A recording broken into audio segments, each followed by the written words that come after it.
जय श्री ओम नमः सिद्धेभ्यः। जय श्री ओम नमः सिद्धेभ्यः। जय श्री ओम नमः सिद्धेभ्यः।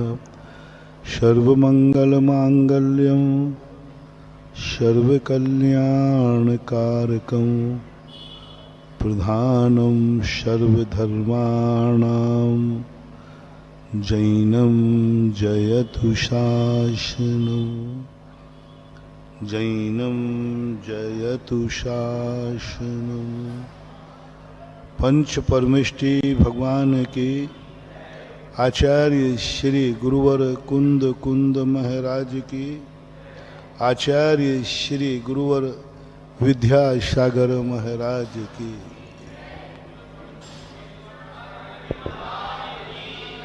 समस्त मुनि संघ की।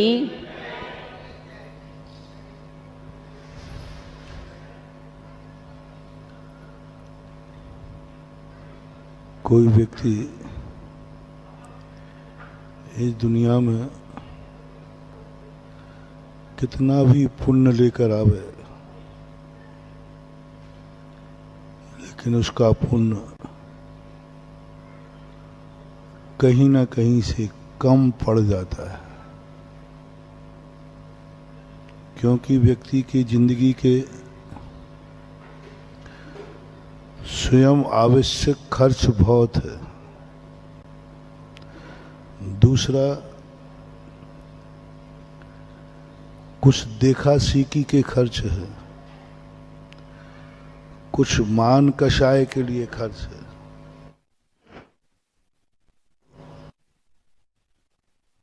कुछ लोग जो हैं व्यसनों के कारण से अपने पुण्य का क्षय करते हैं।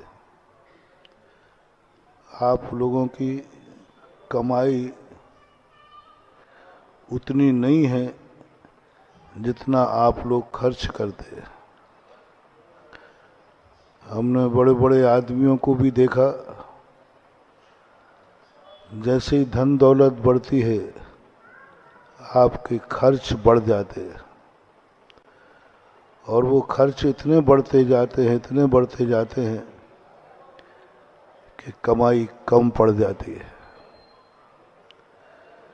नित्य आवश्यक वस्तुओं में जो जिंदगी के लिए जरूरी है वे खर्च ज्यादा नहीं है। जो जिंदगी में जरूरी है यदि उतना ही खर्च करे तो उसके लिए तो इतनी कमाई करने की जरूरत नहीं है।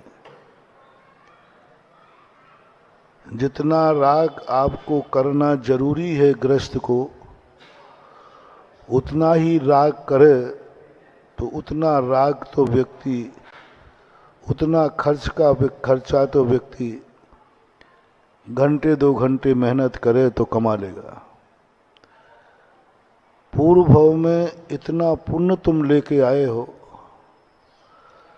जिंदगी भर की पूंजी तुम्हारे साथ आई है कि जितने राग द्वेष तुम्हें करना जरूरी है उतने राग द्वेष आप करते रहोगे तो भी आपका पुण्य खत्म नहीं होगा।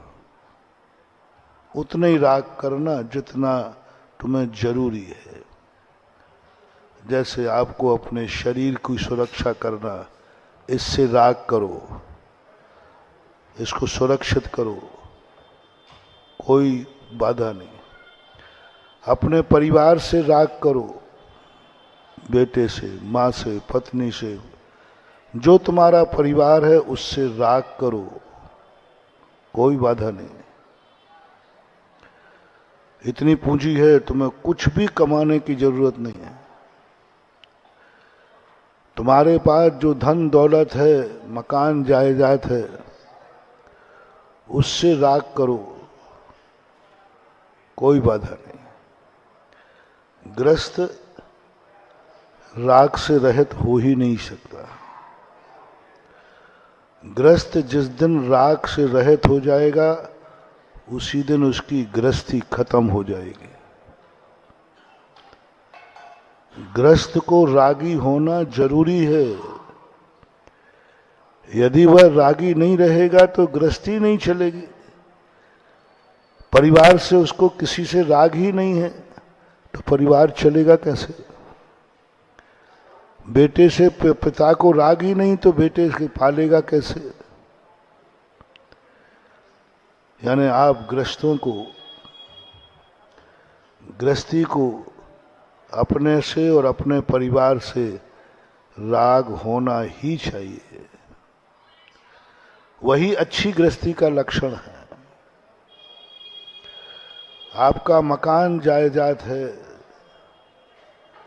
जो आपके पूर्वजों से मिली है, उससे राग होना ही चाहिए, क्योंकि ये राज्य, ये दुकान, ये व्यापार, ये मकान हमें पूर्वजों से मिला है। और या तुमने जो व्यापार किया है, धन दौलत कमाया है, उससे राग होना ही चाहिए। यदि आप अपनी संपत्ति से राग नहीं करोगे तो सुरक्षा कैसे होगी? ताला लगाना ही राग है। बिना दुकान के, मकान के राग के बिना ताला लग ही नहीं सकता। ताला लगाने का अर्थ क्या है? सुरक्षा, राग हो गया। अपने कपड़ों से राग करो। कपड़ों से राग नहीं करोगे तो ये कपड़े क्या पहनोगे? राग करो।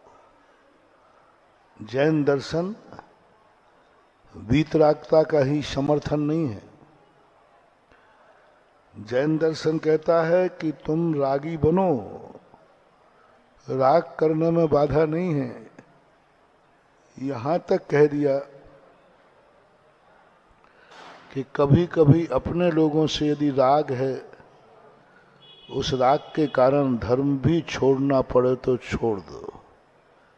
सपोज कीजिए एक माँ माला फेर रही है, उसी समय उसका बेटा रेलिंग की तरफ जा रहा है।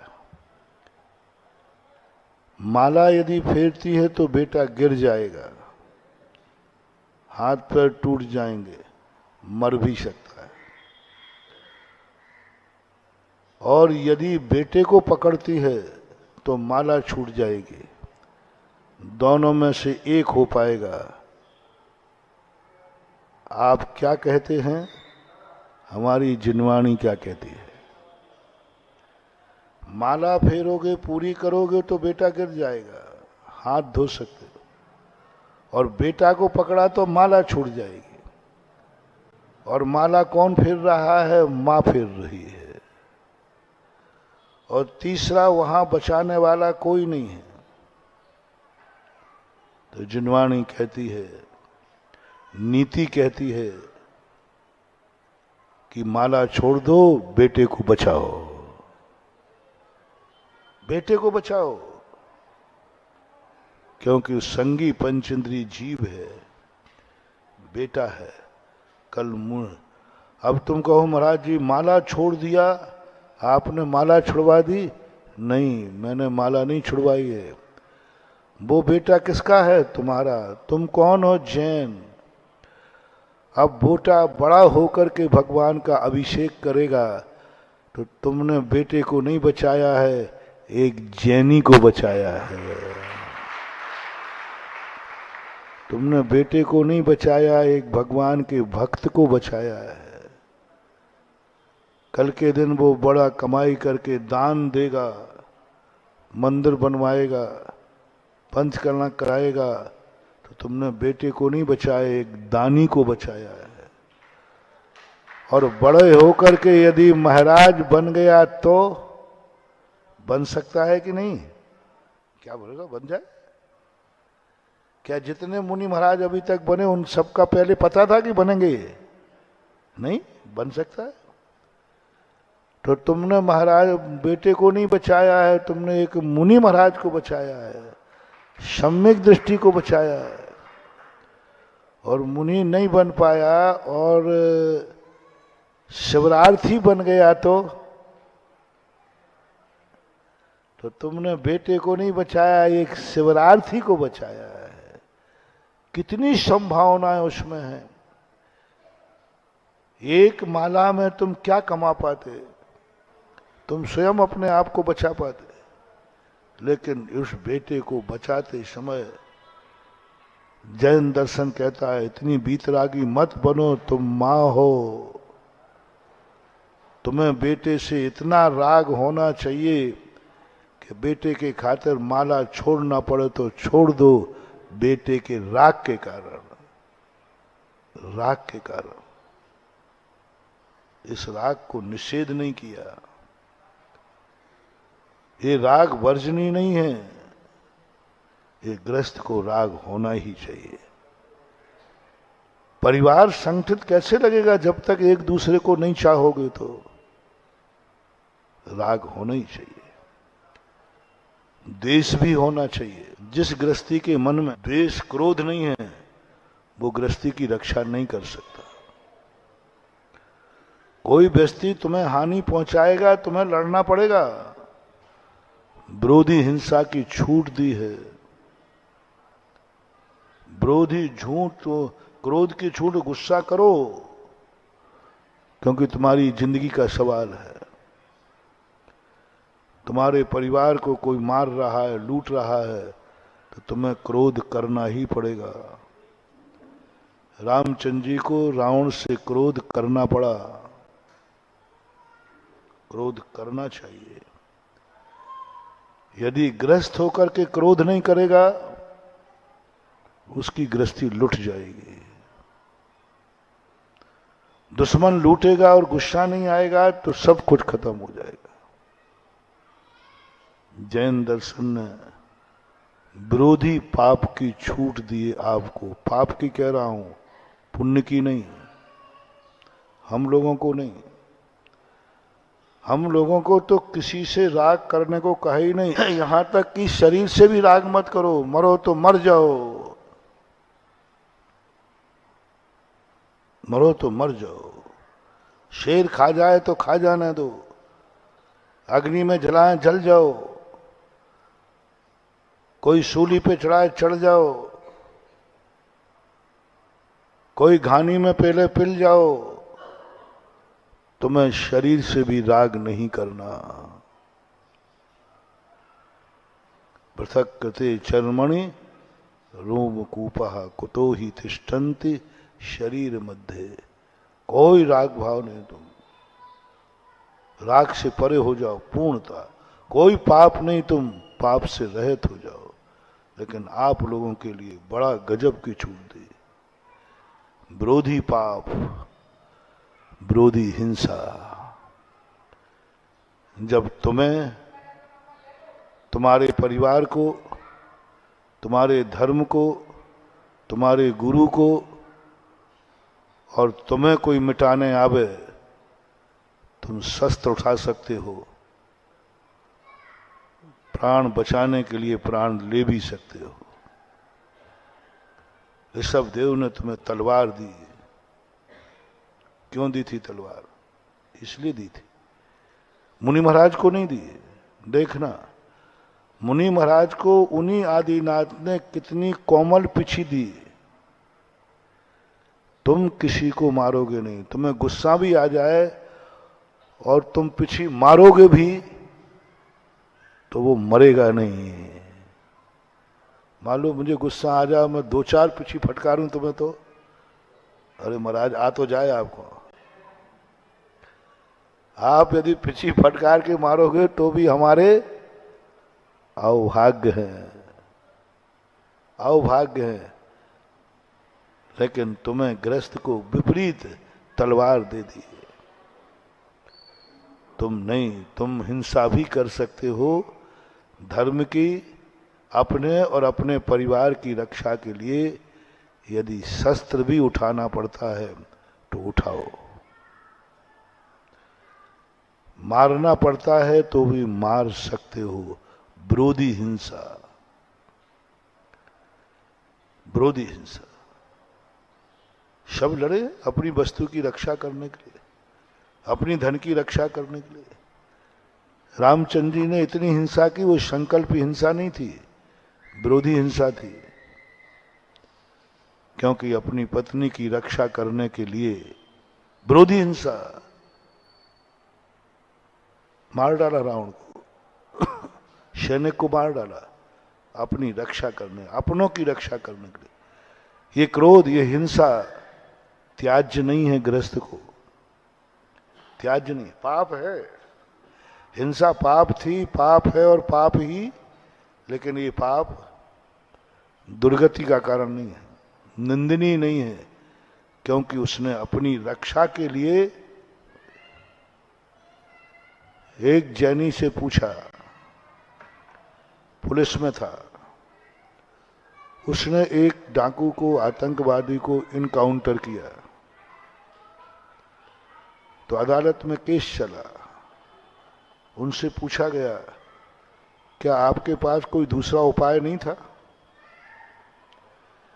यदि आप गोली नहीं चलाते, आपने इनकाउंटर में उसको मार दिया, यदि आप गोली नहीं चलाते तो क्या नुकसान था? जिंदा पकड़ लेते। कोर्ट ने कहा, आप क्यों गोली चलाना पड़ी आपको?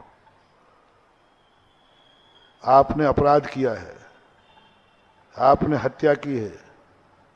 बोले, नहीं साहब, मैंने अपराध नहीं किया है, मैंने हत्या नहीं की है, मैंने अपने आप को बचाया है। केस हुआ था, ये यथार्थ केस है। इनकाउंटर वाले इसी बात पर बरी हो जाते, बच जाते हैं। उनसे पूछा जाए, तुमने इसकी हत्या की है, तुमने इसके प्राण लिए हैं? बोले, प्राण तो लिए हैं लेकिन हत्या नहीं की है। तुमने क्यों मारा इसको? बोले, मैंने इसको मारा नहीं है, मैंने अपनी रक्षा की है। बोले, कैसे? यदि मैं इसको नहीं मारता तो ये मुझे मार देता। दो में से एक मरना था। यदि मैं इसको नहीं मारता तो ये मुझे मार देता, पक्का है। और मैंने इसको मार दिया तो मैं बच गया। अब कानून कहता है दोनों में से एक मरना निश्चित था, तो किसके मरने से ज्यादा नुकसान था? अब देखना, इनकाउंटर वाला बरी हो रहा है, उसने कहा नहीं, मैंने नहीं मारा है, मैंने अपने आप को बचाया है। तो ये तो दलील आतंकवादी भी दे सकता था।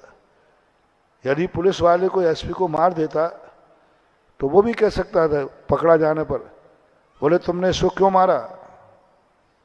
बोले, मैंने इसको मारा नहीं है, मैंने अपने आप को बचाया है। तो फिर आतंकवादी भी बरी हो जाना चाहिए, मर्डर करने वाले भी बरी हो जाना चाहिए, क्योंकि मैंने इसको मारा नहीं तो ये मुझे मार देता, इसलिए मैंने पुलिस वाले को मार दिया, नहीं तो ये मुझे मारता। दो केस सामने लाओ। एक आतंकवादी, बहुत बड़ी बात समझना, चेष्टा करना, एक आतंकवादी ने पुलिस वाले को इसलिए मार दिया और कोर्ट में बहस हुई तो उन्होंने कहा मैंने इसको मारा नहीं, मैंने अपने आप को बचाया है, नहीं तो ये पुलिस वाला मुझे मार देता। एक पुलिस वाले ने आतंकवादी को मारा। दूसरा केस, पुलिस वाले से पूछा तुमने इसको क्यों मारा? बोले, मैंने अपने मारा नहीं है, मैंने अपने आप को बचाया है। यदि मैं इसको नहीं मारता तो ये मुझे मार देता। दोनों केस एक समान है। यही शब्द उस डाकू ने बोला है, यही शब्द पुलिस वाले ने बोला। पुलिस वाले को बरी कर दिया जाता है और वही शब्द डाकू ने बोला, उसको डबल सजा दी जाती है। क्यों? दोनों ने अपने आप को बचाया है। कानून कहता है किसके बचने पर देश को लाभ है,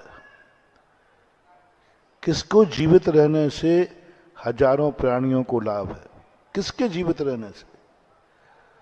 पुलिस वाले के जीवित रहने से ज्यादा लाभ है कि डाकू के जीवित रहने से?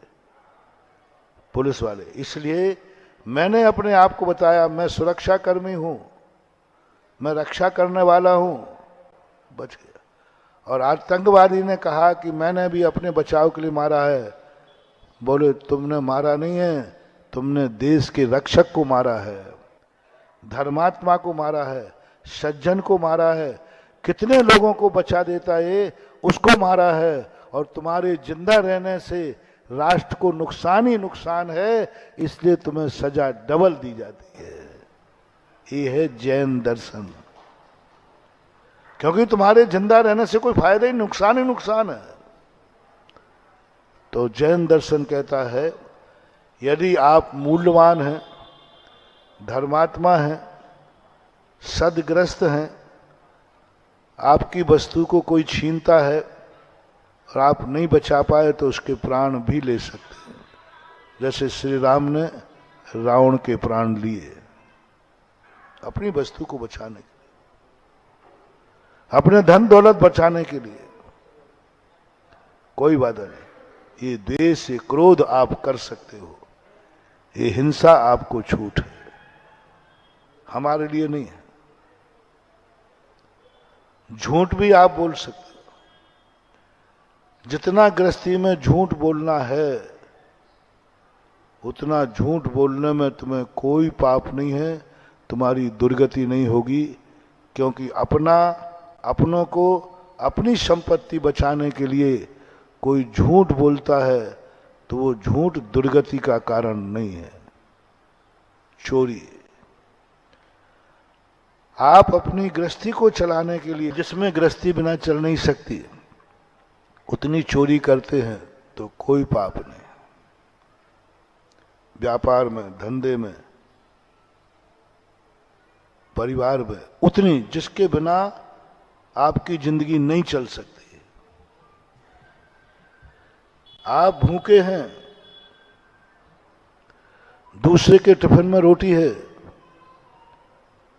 आपको भूख सहन नहीं हो रही है, आपको चक्कर आ जाएगा, आपके प्राण भी जा सकते हैं, आपको गर्मी भी बढ़ जाएगी।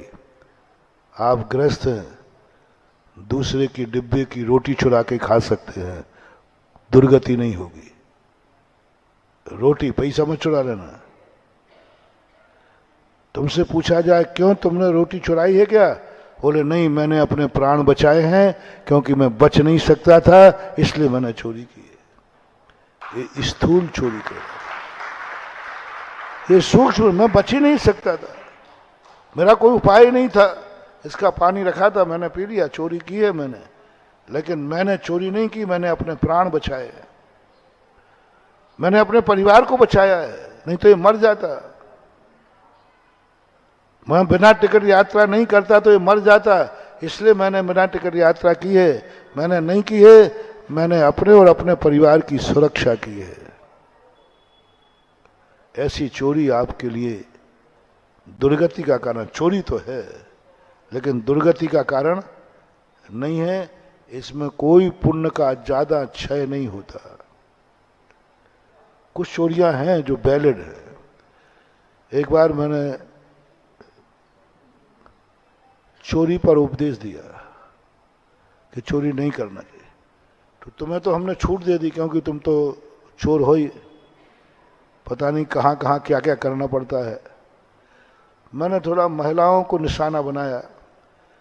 मैंने कि आपको तो जैनी की महिला होने से आपको तो गॉड गिफ्ट है कमाना। सबसे कम कमाने वाली यदि किसी जाति में कोई है तो जैनियों में महिलाएं हैं। क्या पुण्य लेके आती हैं, कुछ एक ढेला नहीं कमाती। और खाने के मामले में, खिलाने के में, इतना खर्च के मामले में संसार के सबसे ज्यादा जैनी महिला खर्च करती है और सबसे कम कमाती है। एक बार शॉपिंग को चली गई तो श्रीमान जी का जेब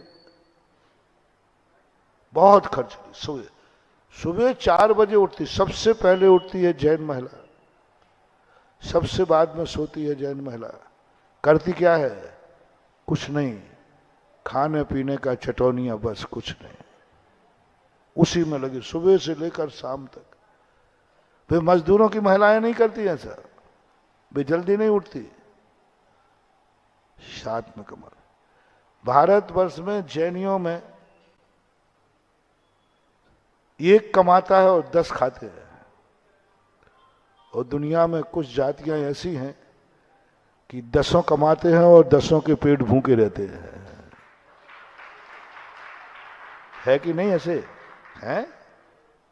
देखो मजदूरों के घरों में 10 कमाते हैं, सब मजदूर पे, छोटा बच्चा भी मजदूर पे जा रहा है, लेकिन शाम को देखो तन पे कपड़ा नहीं है, खाने को नहीं है, 10 कमा रहे और 10 के पेट नहीं भर रहे हैं। और जैनी की गॉड गिफ्ट देखो, एक कमाता है और 10 लोग खाते हैं आराम से। ये जैनी की से महिलाएं सबसे कम जैनियों में कमाती हैं, खर्च बहुत होता है। तो मैंने कहा भाई तुम्हें तो व्यापार धंधा करना नहीं है, कहीं चोरी करना नहीं है, कुछ बोलना नहीं, तुम ही लोग चोरी का त्याग कर दो, आज के बाद हम चोरी नहीं करेंगे। इन्होंने हाथ ही नहीं उठाया। अब मुझे गुस्सा आ गया, तुम्हें क्या चोरी करना है, इनको तो व्यापार में करना, धंधे में करना, सेल टैक्स ही करना, इनकम टैक्स, तुम्हें क्या चोरी करना। मैं 15 मिनट खूब जम के बड़बड़ाया, गुस्सा भी आया मुझे। मैंने कहा मरोगे, दुर्गति जाओगी, चोरी करना नहीं हो फिर भी चोरी का त्याग नहीं कर रहे। फिर भी किसी ने हाथ नहीं उठाया। और मैंने कहा मामला क्या है? मैंने कहा ये तो सब फूलन देवी लग रही है। प्रवचन के बाद कहा महाराज जी थोड़ा सा आप सुने। महिलाएं आई 10-15, बोले महाराज जी आप नाराज हो गए। मैंने कहा होंगे ही नाराज, तुम्हें कोई चोरी का काम करना नहीं है, तुम्हें घर में रोटी बनाना है, रोटी की चोरी करना कोई चोरी वो थोड़ी है। बोले सवाल ये नहीं महाराज जी, आपको मालूम नहीं है, आप कुछ चीजों में तो आपको मालूम तो कुछ होता नहीं है और बड़बड़ाते हो माइक पे बैठ करके, ये करो। मैंने कहा भाई क्या बात बताओ क्या? बोले महाराज जी आप सबसे बड़ी एक चोरी की छूट दे दो तो सारी महिलाएं चोरी करना जो आपका त्याग कर लें, एक छूट चाहिए। मैंने कौन सी छूट? बोले उनके जेब में से निकालना, उनसे छुपा के रखना। कुछ पैसा हम लोग उन लोगों से, परिवार के पुरुषों से छुपा के रखते हैं और जेब साफ करने में कभी पीछे नहीं रहते। मैंने कहा ये तुम लोग करते हो? बोले महाराज जी करना पड़ता है, करना पड़ता है। और जब 500 रुपए के नोट पता हुए सारे चोर पकड़े गए। 500 के नोट बंद हुए ना, कितना पैसा महिलाओं के पास निकला। पुरुष कह रहा मुझे तो पता ही नहीं कि तेरे पास रखे हैं। ये गॉड गिफ्ट है। फिर मैंने सोच करके मैंने कही, फिर मैंने शास्त्र उठाए, नीतियां टटोली, चिंतन किया कि महिला के अंदर ये गुण है या दुर्गुण है। तो शास्त्र में पाया गया ये गुण है। तो फिर मुझे कहना पड़ा अपने श्रीमान की जेब का पैसा निकालने की छूट है।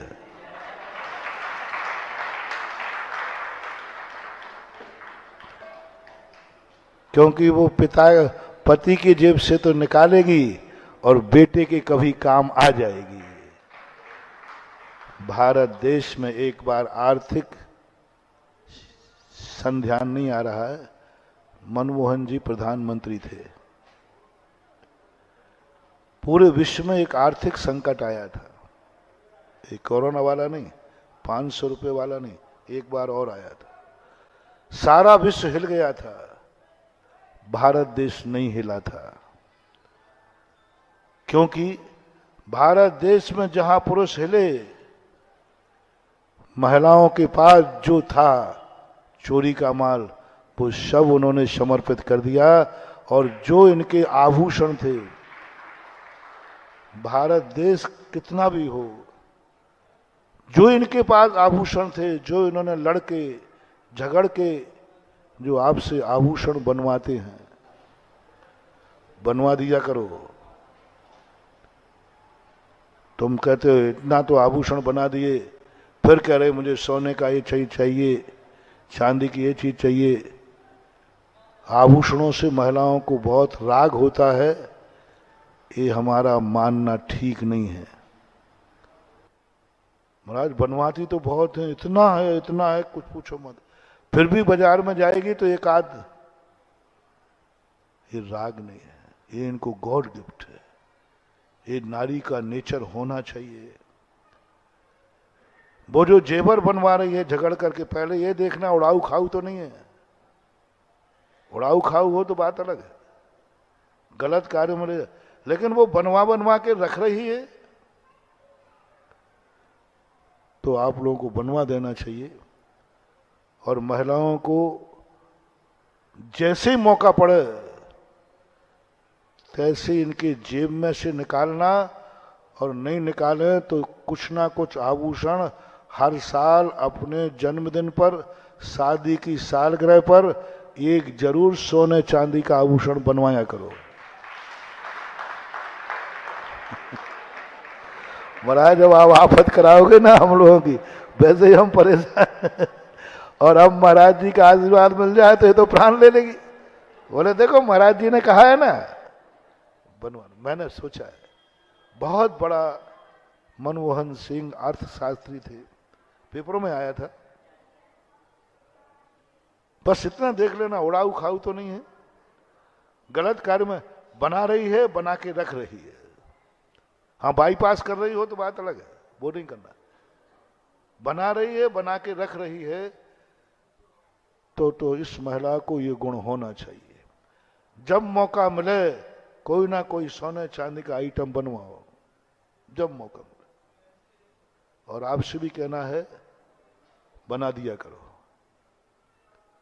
क्योंकि भारत देश मात्र एक ऐसा है, जब घर पे संकट आता है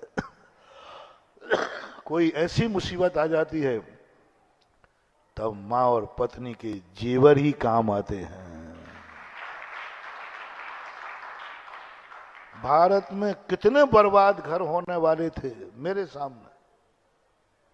मेरे सामने ऐसे सैकड़ों उदाहरण हैं जो सब तरफ से बर्बाद हो गए। धंधे से, पानी से, कुड़की से, लॉन से रोड पे आ गए। उस समय सारी महिलाओं ने जो लड़ करके, झगड़ा कर करके जो आभूषण बनाए थे वो सामने रख दिए, लाज बच गई, इज्जत बच गई, और पुनः पैर पे खड़े हो गए। भारतीय नारी का कोई भी आभूषण विपत्ति में काम आता है, विपत्ति में काम आता है। अच्छी नारी है तो, अच्छी मां है तो, अच्छी पत्नी है तो कहीं नहीं जाएगा, कहीं नहीं जाएगा। वो तुम्हारी जिंदगी में कभी ना कभी काम आएगा। यहां तक कि नारियां अपने बेटे और परिवार पर संकट आने पर मंगल सूत्र तक दे देती है, अपने गहने तार के दे देती। तो इस प्रकार की चोरी आदि करने में कोई बाधा नहीं है, क्योंकि वो चोरी नहीं कर रही है, परिवार के संकट काल में सुरक्षा कर रही है। उसको जेवर पहनने का शौक नहीं है, रखने का शौक है, बनवाने का शौक है। पहनने का भी शौक नहीं है, पर बनवा के रखना है। तुम समझना कि ये पहनाने का जो शौक है, यह शौक इसका किसी संकट काल में काम आएगा। विदेशी नारियां संकट में कभी बेटे के काम नहीं आती, विदेशी पत्नियां संकट काल में कभी पति के काम नहीं आती, क्योंकि उनके पास कुछ जेवर होते नहीं, सोना चांदी होता नहीं। वे तो पति से भी ज्यादा उड़ाऊ खाऊ होती है। देश डगमगा जाएगा, भारत बचेगा। ये छूट, इतनी छूट तुम लोगों को है चोरी की। ये चोरी दुर्गति का कारण नहीं है, इतनी चोरी कर सकते।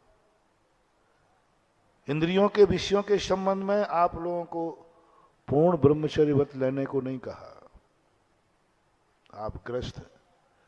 परिग्रह भी आपको कमाने के लिए मना नहीं किया, कमाओ, खूब कमाओ, दिन रात कमाओ, जितना कमा सकते हो कमाओ, कोई बाधा नहीं। यदि तुम्हारे कमाने की ताकत है और तुम अपनी संपत्ति बढ़ा रहे हो तो बढ़ाओ। कहां तक बढ़ाओ? 6 खंड तक बढ़ा सकते हो। मकान बना सकते हो तो बनाओ। कितना बड़ा? 84 खंड का मकान बना सकते हो। कमाओ, कितना कमाना, कोई मनाही नहीं है। कमाने में कोई तुम्हारा पाप खर्च होने वाला नहीं। इसलिए इतना राग द्वेष पाप के लिए इतना पुण्य व्यक्ति पूर्व भाव से बांध के आता है। जब तुम्हें मनुष्य आयु का बंध होता है, साथ में इतना पुण्य बंध भी हो जाता है। साथ में ये प्रकृति बहुत मां है। प्रकृति जब भी किसी व्यक्ति को, बेटे को या बिटिया को, जब माता पिता घर से बाहर निकालते हैं, कुछ ना कुछ तो दे के भेजते हैं, खाली हाथ नहीं भेजते। बेटी की विदा करते हैं, कुछ ना कुछ तो देती है, कुछ ना कुछ तो देगी। कुछ नहीं देगी तो गांठ में 1.25 रुपया तो क्या है? 1.25 रुपया से जिंदगी चलना है क्या? खाली हाथ नहीं भेजेगी, कुछ ना कुछ देगी। ये स्वभाव है मां का। ऐसे ही ये प्रकृति मां है। जब भी तुम्हें किसी पर्याय में भेजती है, खाली हाथ नहीं भेजती, खाली हाथ नहीं भेजती। यदि तुम अच्छे इंसान हो तो, अच्छे बेटे हो तो, अच्छे बेटे हो तो मां कभी खाली हाथ नहीं भेजेगी। यदि अच्छे इंसान तुम बन के आए हो, तुम मर करके आओगे, खाली हाथ नहीं आओगे।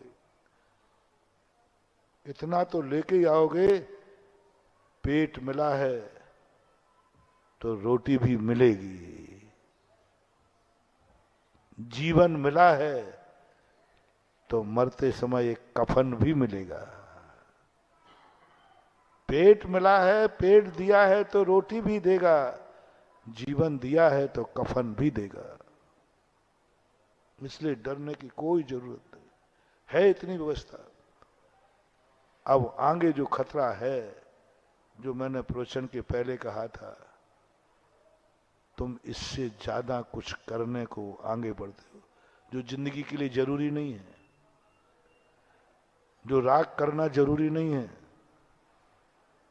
तुम पड़ोसी से राग करते हो, दूसरे की संपत्ति से राग करते हो, दूसरे की संपत्तियों से राग करते हो। बस यहां जाकर के अब जिनवाणी कहती है ये खर्चा भारी पड़ेगा। पर वस्तु के राग करना, स्वयं वस्तु से राग करने में तुम्हें क्षम है, पुण्य का क्षय नहीं होगा। पर वस्तु से तुमने राग किया, अब तुम्हारे 100 जन्म का भी पुण्य होगा तो वो खाक में मिल जाएगा, तुम कंगाल हो जाओगे। राग द्वेष तुमने किससे किया? जो तुम्हारा कुछ भी नहीं बिगाड़ रहा था, जो तुम्हारा कुछ भी नुकसान नहीं कर रहा था, फिर भी तुम द्वेष कर रहे हो। किसकी हिंसा कर रहे हो? जो तुम्हारा कुछ भी नहीं कर रहा था, संकल्पी हिंसा का त्याग किया, विरोधी का मैंने छूट दे दी। संकल्पी झूठ, संकल्पी चोरी, संकल्पी विचार, संकल्पी परिग्रह, जिसमें दूसरे का नाश हो जाए, ये जो भावनाएं जागती हैं, इसमें हमारा पुण्य क्षय हो जाता है। और हर व्यक्ति, जैन दर्शन कुछ नहीं करता, वो कहता है वह मत करो, वह खर्चा मत करो जो आमदनी से ऊपर हो। जम सकई तम की रही। खर्चा की मना नहीं कर रहा है, थोड़ा आमदनी देख लो, थोड़ा बजट देख लो, आमदनी कितनी है। बस आमदनी है तो खर्चा करो, आमदनी नहीं है तो खर्चे पर बंदेज लगाओ। और खर्चा जो हो रहा है हमारे पुण्य का, सबसे ज्यादा उस पर हो रहा है जो हमारी जिंदगी के लिए जरूरी नहीं है। उस पर हमारा पुण्य क्षय हो रहा है। और जो ऐसे कामों में, गलत कार्यों में आ जाए तो महानुभाव कुबेर का खजाना भी खाली हो जाता है। इंद्रप्रस्थ में इतना धन था कि पांडवों की 7 पीढ़ियां भी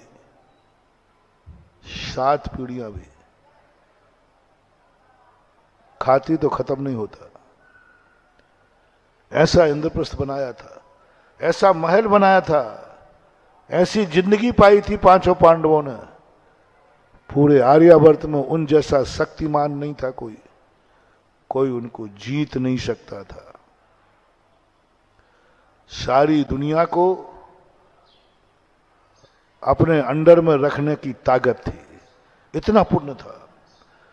कोई उनके सामने आंख नहीं उठा सकता था। कला ऐसी थी,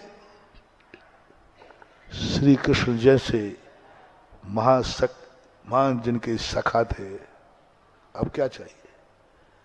श्री कृष्ण जैसे सखा थे, श्री कृष्ण जैसे अर्जुन के साले साहब थे। अर्जुन श्री कृष्ण की बहन थी ना, और उसी बहन से तो अर्जुन की शादी हुई थी। सुभद्रा नाम कोई नाम था, श्री कृष्ण की बहन थी वो। बहनों मतलब वो श्री कृष्ण अर्जुन बहनों हुआ, साले साहब श्री कृष्ण। जगत का शक्तिमान अर्ध चक्रवर्ती सुदर्शन चक्रधारी, जिसका साला हो, जिसकी ससुराल हो, ससुराल में सुदर्शन चक्र हो, बलराम हो हलधर, बलराम दाऊ, ये दो जिसकी ससुराल में महारथी हो, उसकी जिंदगी में कोई कष्ट,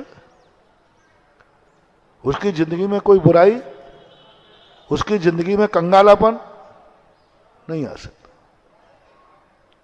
नहीं आ सकता, आ ही नहीं सकता। उसकी पत्नी को कोई हाथ लगा दे, हो ही नहीं सकता। वन वन में भटकना पड़े, हो ही नहीं सकता।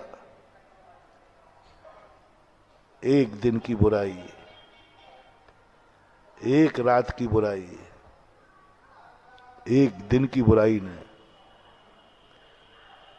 7 पीढ़ी तक जो दरिद्रता नहीं आ सकती थी, एक बुराई ने कहां ला दिया। एक जिंदगी भर जुआ खेला था कि एक बार जुआ खेला, एक रात भर जुआ खेला, एक पाप ने, एक बुराई ने कितना पुण्य क्षय करा दिया। श्री कृष्ण देखते रह गए, इंद्रप्रस्थ चला गया। जिन भाइयों के सामने कोई आंख नहीं उठा सकता, आज भी सारे भाई आंख झुका करके दास बन गए। जिनको कोई हवा छू नहीं सकती, आज वो वन वन की ठोकरें खा रहे हैं। पुण्य की कमी नहीं है महानुभाव, लेकिन हम पाप बढ़ा देते हैं। आमदनी की कमी नहीं है, आल जलूल खर्चे बहुत है। आमदनी की कोई कमी नहीं, मैंने पहले ही कह दिया, लेकिन आल जलूल खर्चे। मैं तो कहता हूं जैनी का कभी पुण्य कम होता ही नहीं है, बस उसमें कोई बुराई नहीं होना चाहिए, फिर तो जैनी का पुण्य इतना है कि सारी दुनिया देखते रह जाए। बहुत पुण्य, बहुत पुण्य, बस बुराई नहीं आ जाए। बुराई आते ही जन्म जन्म का पुण्य भी भस्म हो जाता है। इन्हीं बुराइयों से बचने के लिए ये सारे धार्मिक कार्यक्रम किए जाते हैं। इन्हीं बुराइयों से बचने के लिए, इसी संदेशा देने के लिए हम तुम्हें पुण्य नहीं दे पाएंगे, हम तुम्हें अपनी कमाई नहीं दे पाएंगे, वो तो तुम्हारे पास है। हमें अच्छाइयां नहीं देना है, हमें पुण्य नहीं देना है। हम तो चाहते हैं कि हमारे भक्तों की बुराई छूट जाए, फिर तो कमी है ही नहीं। अनैतिक राग, अनैतिक क्रोध, बिना परिणाम, बिना काम के परिणाम 24 घंटे बिगाड़ते रहते हैं। तो अपनी जिंदगी में वह राग द्वेष, वह पाप जो हमारी जिंदगी के लिए जरूरी नहीं है, उन पापों को तिलांजलि देना है। फिर देखो बचत ही बचत है, बचत ही बचत है, कोई कमी है ही नहीं। थोड़ी भी आमदनी में कहोगे बहुत बच रहा है, और बुराई आ जाए तो कितना भी कमा ले कुछ नहीं बचता। तो यही छूट करने के लिए हम लोग आप लोगों के बीच में उपदेश देते हैं। ये मंदिर, ये अभिषेक, ये पाठशालाएं कुछ पुण्य कमाने के लिए नहीं है, पाप को धोने के स्थान है। बुराइयां, साधु से तुम कुछ पा पाओ या ना पा पाओ, बस यदि साधु को पाकर के कोई बुराई तुम्हारी जिंदगी से छूट गई, समझ लेना तुम्हारा गुरु से तुमने लाभ ले लिया। कोई बुराई, कोई ऐसी कमी, ऐसी बुराई छोड़ना, उसी के लिए संस्कार सब जितनी समाज है, पंच कल्याणक है, मंदिर है, इसलिए कि क्योंकि इनकी संगति में आकर लोग कहते हैं महाराज जी आप क्यों पीछे पड़ते हैं हम लोगों को धर्मात्मा बनाने के लिए, क्यों पीछे पड़ते हो कि मंदिर आओ, क्यों पीछे पड़ते हो कि अभिषेक करो। और आपका पीछा पड़ना हम लोगों को समझ में नहीं आ रहा। हम लोगों के लिए, हम लोगों को अभिषेक कराने के लिए, मंदिर बुलाने के लिए आप इतनी मेहनत करते क्यों? हम करें या नहीं करें, भाड़ में जाएं, आपको क्या पड़ी है? इतनी मेहनत, इतनी मेहनत, 5:30 बजे से बैठे हो, 10 बज गए, खबर ही नहीं है, अपनी शुद्धि आदि भूल गए, खबर ही नहीं। सुबह ये मंदिर, वो मंदिर, ये मंदिर। कई लोग कहते महाराज जी आपका मतलब क्या है, समझ में नहीं आ रहा है। इतनी माथाफोड़ी तो हम ही नहीं करते, इतनी माथाफोड़ी तो हम बाप होकर के बेटे के लिए नहीं करते। जितने पीछे आप पड़ते हो हम लोगों के, इतने पीछे तो हम बाप होकर बेटे के भी पीछे नहीं पड़ते। एक आध बार कहते थे मंदिर जाना हो जा, नहीं जाता जाना, भाड़ में जाना, नहीं जा, क्या करना। और आप तो ऐसे पीछे पड़ जाते हो, ना गर्मी देखते हो, ना सर्दी देखते हो, ना स्वयं का गला देखते हो, बस लगे जाते। क्यों? क्यों? प्रश्न उठाओ। आखिर महाराज क्यों? क्यों कल से पृथ्वी पर वालों के पीछे पड़े हैं? क्यों पड़े हैं दान के लिए? क्या लेना देना है? क्यों? क्यों बोलते हैं हम इतना कि दान करो, दान करो? क्यों? लोग परेशान हैं। कोई व्यक्ति दान के लिए बोलता है ना, कोई पंडा मंडा, तो तुरंत कहते वो दान के इसलिए बोल रहा है कि सब उसको कमीशन मिल रहा है। वो चढ़ाने के लिए इसलिए बोल रहा है कि जितना चढ़ाव होगा वो सब चढ़ाव किसको मिलेगा। ब्राह्मण वगैरह कथा करते ना, तो लोग कहते हैं महाराज ये चढ़ाओ चढ़ाओ, तो तुम लोग क्या सोचते हो, वो तो इसलिए चढ़वा रहा है कि खाना मिल जाएगा, क्योंकि सब समेट के बोले जाएगा। लेकिन तुम ये आरोप जिनेंद्र भगवान पर और जैन मुनि पर लगा के दिखाओ। जिनेंद्र भगवान क्यों दान की बोलते हैं? क्यों कहते मंदिर खाली हाथ मत आओ? क्योंकि उनको खाना है क्या? भूखे हैं क्या वो? नहीं। खाना होता तो सोचते इसलिए लड्डू चढ़वा रहे हैं कि उनको खुद खाना है, खाते ही नहीं। दान की कोई जरूरत ही नहीं है। फिर भी जिनवाणी में गुरुओं ने दान क्यों बुलवाते हैं तुमसे? पसीने की कमाई है रे तेरी। एक एक रुपया आप कैसे कमाते हैं तो आप ही जानो हैं। पैसा ऐसे ही नहीं कमाते। एक एक रुपया आप कैसे कमाते हैं और महाराज आए, महाराज को तो कुछ नहीं लगता, बस बोली लो करोड़ रुपया पंच कल्याणक में बहा दिए।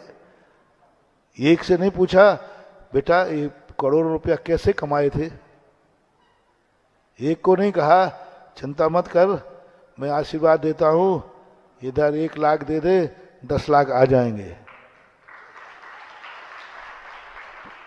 महाराज कुछ आप बस आपसे सबसे ज्यादा परेशानी यही है कि आप इनकम का सोर्स तो बताते नहीं है और खर्च के ऐसे ऐसे स्रोत बताओगे, ऐसा ऐसा विज्ञापन करोगे, एक से एक सौधर्मंद बनोगे तो ये पाओगे, कुबेर बनोगे तो ये पाओगे, मूर्ति विराजमान करोगे तो ये पाओगे, शांति धारा करोगे तो ये पाओगे। पक्के सेल्समैन हो आप। और सेल्समैन कौन होता है? जो गंजे को भी कंगी बेच देता है। सेल्समैन की, कुशल सेल्समैन की परिभाषा क्या है बोलो ना? जो गंजे को भी कंगी बेच देता है। और हम उसी कंपनी के सेल्समैन हैं। पृथ्वी पर जैसे कंजूसों से भी तेल निकाल लेते हैं। पृथ्वी पर है ना सारे भारत के, बढ़िया से चमड़ी जाए पर और वो यूं दे देते हैं, यूं दे देते हैं। क्यों? क्या हमें आपके पास पैसा बुरा लग रहा है? क्या मैं तुम्हारा दुश्मन हूं? इसके पास बचने नहीं देना है, कैसे ही करके इसको खाली कराना है। और आप देखना जो हम लोगों के ज्यादा निकट होते हैं वो सबसे ज्यादा दान देते हैं। क्यों? बल्कि होना ये चाहिए, गुरुओं को अपने भक्तों का तो बचाना चाहिए और दुश्मनों का लगवाना चाहिए। मैं बिल्कुल नहीं करूंगा। मैं तो ये कहूंगा मेरा दुश्मन कभी 1 रुपए का दान ना देवे। दुनिया में जबकि दान की बात है, मेरा भक्त सदा हाथ होके खड़ा रहे। और स्नान करते तो अभिषेक चालू करो। इन 2 में के अलावा तीसरा कोई रास्ता नहीं है। तीसरा तीये की बैठक है। बोलो क्या करना है? मुझे तो ये अभिषेक पसंद नहीं है। मेरे सामने भी ये प्रश्न रखा गया था, या तो स्नान बंद करो और या अभिषेक चालू करो। तो मैंने कहा अभिषेक पसंद नहीं, मैंने तो स्नान ही बंद कर दिया और जिंदगी भर हो गया वो भी स्नान नहीं किया। आ जाओ बेटा, तुम भी चढ़ जाओ पानी पे, आ जाओ। आज से हम स्नान, प्रस्ताव पास कर लो महाराज। एक बार नहीं, कई बार तो हो आप लोग तो महानुभाव। स्नान यदि करते हो तो एक कलशिया से आप स्नान करते हो, जल स्वच्छ होता है। स्नान करके तुम गंदा बना देते हो, ये अभिशाप तुम्हें है। जल का एक एक बूंद पानी को तरस जाओगे, क्योंकि स्वच्छ जल को तुमने गंदा बनाया है, उसका पतन किया है। जल के अभिशाप से बचना है तो बस एक कलशिया लेकर के उस आत्मा पर ढाल दो। ढलने के बाद जो गंदा नहीं गंदोदक बन जाए बस। मैं अभिषेक नहीं करा रहा हूं, मुझे दिख रहा है तुम्हारा भविष्य। ये जल तुम्हें अभिशाप दे रहा है, एक एक बूंद पानी को तरसोगे। ऐसी योनि में जाओगे जहां जिंदगी भर नहीं नहाने को मिलेगा, पशु योनियों की। इसलिए मुझे अभिषेक की कोई तलब नहीं है। मेरा तो एक ही भाव है कि मेरा भक्त अभिषेक करता रहे, जिससे कम से कम एक एक बूंद पानी को मोहताज ना हो। जल का अभिशाप से बचाना है, क्योंकि जल बहुत खतरनाक अभिशाप देता है। तूने गंदा कर दिया मुझे, तो कह सकोगे हे जल मैंने गंदा भी किया था, तो मेरी बदौलत तू गंदोदक भी बना था। गंदोदक। तो ये सारी क्रियाएं, आपका समय लगभग हो गया है और आज एक यहाँ व्यायामशाला का शिलान्यास अभी कर रहे हैं। अभिषेक का हो गया, क्योंकि मैंने पहले ही कहा उसी की भूमिका बनाई थी। गृहस्थ को अपनी सुरक्षा के लिए ताकत चाहिए, शस्त्र चाहिए, और अपने अपने परिवार, अपने धर्म और समाज की रक्षा के लिए शक्ति चाहिए। और वह शक्ति हर नगर में, हर स्थान पर सशस्त्र व्यायामशाला होना चाहिए, और व्यायामशाला होकर शरीर मजबूत होना चाहिए। आज ललितपुर के युवा वर्गों से सारी दुनिया चलती है। ललितपुर में बनिया जाती है, लेकिन वहाँ की जाति से कोई अन्य जाति भिड़ती नहीं है, क्योंकि वहाँ की जाति में व्यायामशाला है। और एक दिन टेलर ऐसा था व्यायामशाला का, मैं कहता हूँ हर नगर में एक व्यायामशाला होना चाहिए। जैसे हिंदुओं में एक आरएसएस है, आरएसएस के माध्यम से एक टेलर है। आरएसएस जहां होते हो वहां हिंदुस्तान विरोधी लोग ज्यादा गर्दन नहीं उठा पाते, क्योंकि आरएसएस है। इसी प्रकार जहां जहां व्यायामशाला होगी वहां जैनियों की मस्तक झुकेंगे नहीं, पीछे उठेंगे। इसलिए बच्चों ने तो व्यायामशाला को आज दोपहर में, कमलेश, आज दोपहर में सारी व्यायामशाला के जितने बच्चे हैं सबको एकत्रित करो 3 बजे। तो उनका जो आपकी वोटर लिस्ट बन गई ना, चुनाव भी करा दूंगा, आगे के नियम भी बता दूंगा। अभी सुबह तो व्यायामशाला के भवन का शिलान्यास, फिर दोपहर में 3 बजे व्यायामशाला के हैं लड़के, 5-6 लड़कों को सौंपा था, वो 5-6 लड़कों को सौंपा था पूरी लिस्ट बनाने के लिए, है ना। तो सबको सूचना कर दो 3 बजे। और ये सशक्त सेना, जैनियों की सेना तैयार होना चाहिए। उसी के लिए स्थान का अभाव था, तो पंचायत ने भवन का स्थान दे दिया, स्थान भी दे दिया, बनवा भी देंगे, क्योंकि व्यायामशाला में बेटे तो इन्हीं सबके है ना, वो भी समाज का अंग है। महावीर भगवान की जय।